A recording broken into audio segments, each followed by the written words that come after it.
Shalom, selamat pagi anak-anak. Mari kita siapkan hati kita. Kita mau datang kepada Tuhan. Kita mau menaikkan syukur kita kepada Tuhan. Kita percaya bahwa mujizat Tuhan masih ada sampai hari ini. Dan kita akan mengalami mujizat dan keajaiban Tuhan dalam hidup kita. Terima kasih Tuhan.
Kalian berada, Bapak berdoa supaya kalian semuanya dalam kondisi sehat, kalian disertai Tuhan, dilindungi oleh Tuhan semuanya. Oleh sebab itu saat ini mari Bapak ajak kalian untuk depo pada pagi hari ini supaya kalian semakin dekat dengan Tuhan, semakin disertai Tuhan, semakin diberkati oleh Tuhan. Namun terlebih dahulu mari kita berdoa.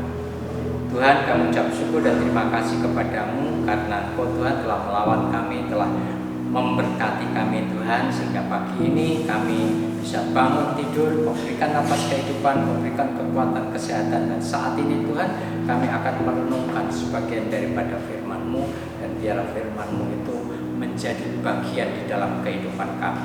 Di dalam nama Tuhan Yesus Kristus, Kau sertai anak-anak, Kau urapi berkati dan Kau berikan hikmat. Dalam nama Yesus, haleluya, amin.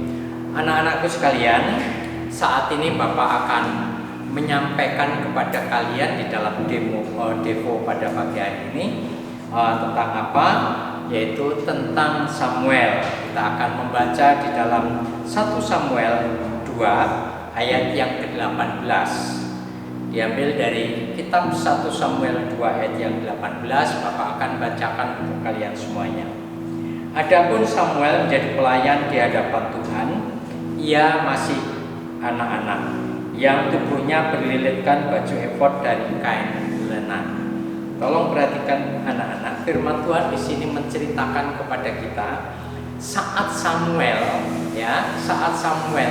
kalau kalian pergi ke Israel, Samuel ini nabi yang sangat dihormati karena Samuel ini adalah nabi besar. Namun kalau kita memperhatikan kehidupan Samuel, sejarah hidupnya Samuel itu dari bayi, dari kecil sebelum dia itu disapih masih harus minum air susu ibunya, dia diserahkan oleh ibunya, oleh papa mamanya itu ke Silo, dan di Silo di sana itu ada Imam Eli, Kemudian Samuel ini diserahkan oleh Elkana, oleh Hana mamanya juga ke Imam Eli di Silo supaya apa? Supaya Samuel ini menjadi anak Tuhan yang dekat dengan Tuhan, yang bisa dengar-dengaran akan suara Tuhan dan mau melakukan kehendak Tuhan dengan baik. Kenapa dilakukan semacam itu, Pak? Apakah orang tuanya nggak sayang? Orang tuanya sayang,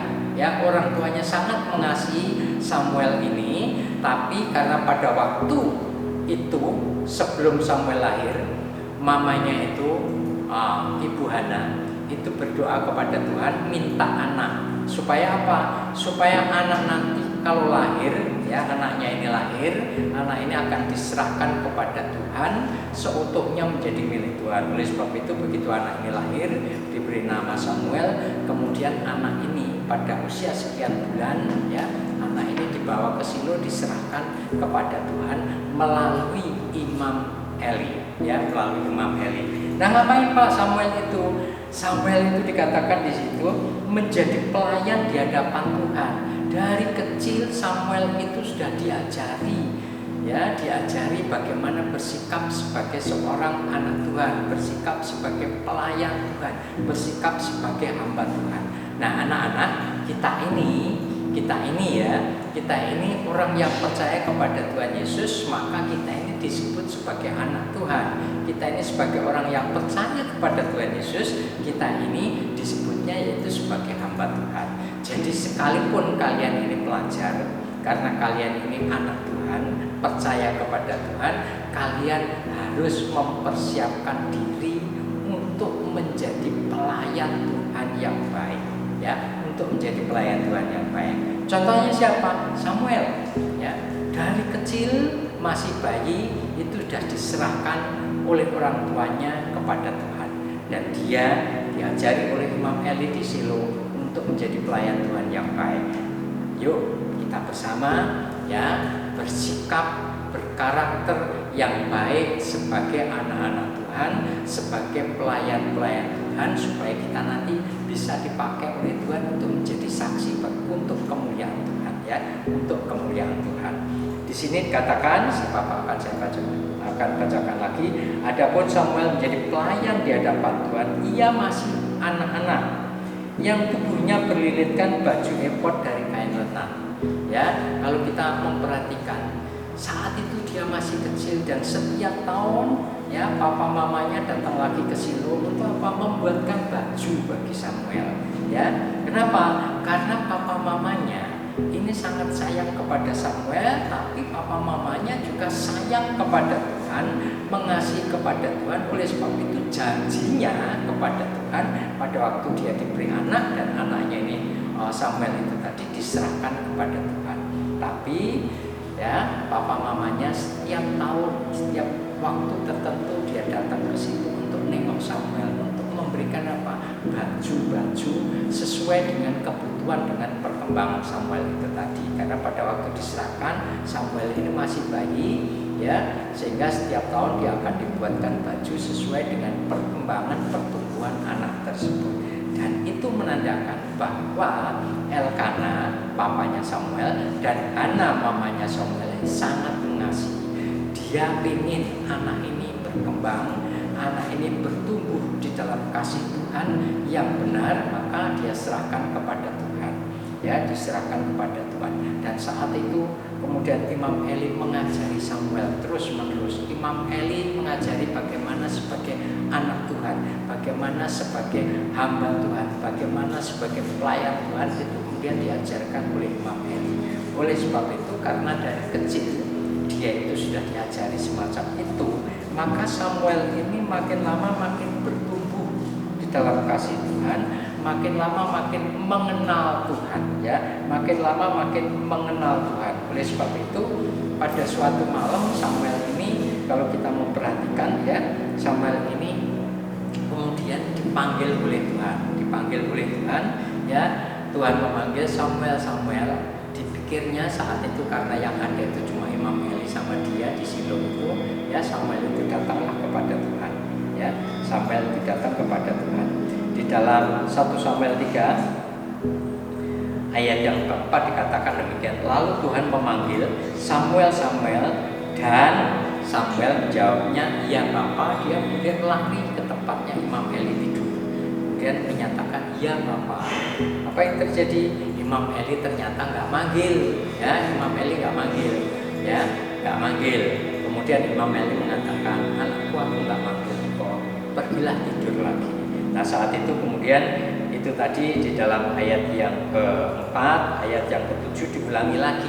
Tuhan memanggil Samuel pada waktu Samuel tidur di Silo bersama dengan Imam Eli. Ayat yang ketujuh demikian. Samuel belum mengenal firman Tuhan dan belum pernah Tuhan menyatakan kepada dirinya. Oleh sebab itu saat itu dipanggil lagi, ya, Samuel begitu. Apa yang terjadi? Kemudian Imam Eli, ya, sadar bahwa dia tidak memanggil. Kalau itu ada suara yang memanggil Samuel, itu sebenarnya bukan dia, tapi Tuhan yang memanggil. Kemudian Imam Eli mengajari begini. Sebab itu berkatalah Eli kepada Samuel, "Pergilah tidur, apabila ia memanggilku, katakanlah, berbicaralah Tuhan, sebab hambamu ini mendengar." Imam Eli ngajari gimana dia untuk mendengarkan suara Tuhan, ya, itu tadi. Kemudian Imam Eli mengajari saat itu, kemudian datanglah firman Tuhan kepada Samuel, ya, datanglah firman Tuhan kepada Samuel sehingga Samuel mendengarkan suara Tuhan dengan baik, ya, mendengarkan suara Tuhan dengan baik. Dan kalau kita memperhatikan di dalam 1 Samuel 2 ayat yang ke-26, karena setiap hari, setiap saat Samuel itu diajari oleh Imam Eli, ya, tentang berlaku seperti hamba Tuhan itu tadi, maka di dalam ayat yang ke-18 dikatakan demikian. Adapun Samuel menjadi pelayan di hadapan Tuhan, ia masih anak-anak itu tadi. Kemudian ayat 26 dikatakan, tetapi Samuel yang muda itu semakin besar dan semakin disukai, baik di hadapan Tuhan maupun di hadapan manusia. Samuel itu saat diajari anak-anak itu nggak gampang, ya, nggak gampang, karena di sana itu ada orang lain juga. Siapa? Anak-anaknya Imam Eli. Tapi Samuel kemudian fokus terhadap pelajaran yang disampaikan oleh Imam Eli, fokus kepada Tuhan. Akibatnya apa? Pertumbuhan Samuel ini beda banget dengan anaknya Imam Eli. Kenapa? Karena Samuel fokus kepada Tuhan, Samuel fokus kepada didikan dari Imam Eli itu tadi. Pada waktu dididik oleh Imam Eli, dia nurut, dia taat, maka Samuel ini semakin hari semakin bertambah besar. Namun semakin bertambah besar dikatakan di situ, dan semakin disukai, ya. Siapa yang menyukai? Yang menyukai adalah Tuhan dan orang-orang yang ada di sekelilingnya. Nah, bagaimana dengan kita? Apakah pada saat kita ini dididik oleh orang tua kita, diajari oleh guru-guru kalian ini siap atau enggak, bisa menerima atau enggak, taat atau enggak? Kalau kalian dididik orang tuamu, diajari kalian taat, menerima, ya, maka kalian akan tumbuh menjadi orang yang berkenan kepada Tuhan. Kenapa? Karena firman Tuhan mengatakan hormatilah orang tuamu, bapak dan mamamu, bapak ibumu. Kalau kalian menghormati orang tua, maka kalian nanti akan diberkati oleh Tuhan. Artinya apa? Saat kalian dididik oleh orang tua kalian di rumah, kalian harus dengar-dengaran, kalian harus nurut, kalian harus taat melakukan apa yang disampaikan orang tuamu, asal itu di dalam kebenaran firman Tuhan. Ya, nih, itu anak-anak.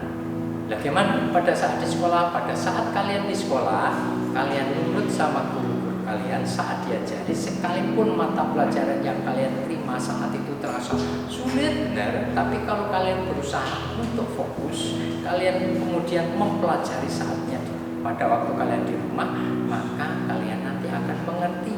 Begitu kalian mengerti tugas-tugas kalian kerjakan dengan baik, kalian nanti akan disayangi oleh guru-guru, juga akan disayangi oleh teman-temanmu. Kalau kalian baik, kalian pinter, ya, bukan hanya guru saja, Tuhan menyayangi, guru-guru kalian menyayangi, orang tua menyayangi, tapi teman-teman kalian juga akan menyayangi. Kalau kalian disayangi oleh mereka semuanya, ya Tuhan, kemudian manusia, maka kalian menjadi orang yang diberkati. Dan kalau kalian menjadi orang yang diberkati, hidup kalian dewasanya akan menjadi orang yang baik, menjadi orang yang sukses. Oke, anak-anak, mari kita berdoa. Tuhan, kami ucap syukur untuk firman-Mu, biarlah anak-anak yang bertumbuh di dalam pengawasan firman semakin hari dikasih Tuhan dan semakin hari berkenan di hadapan-Mu. Di dalam nama Tuhan Yesus Kristus, haleluya, amin.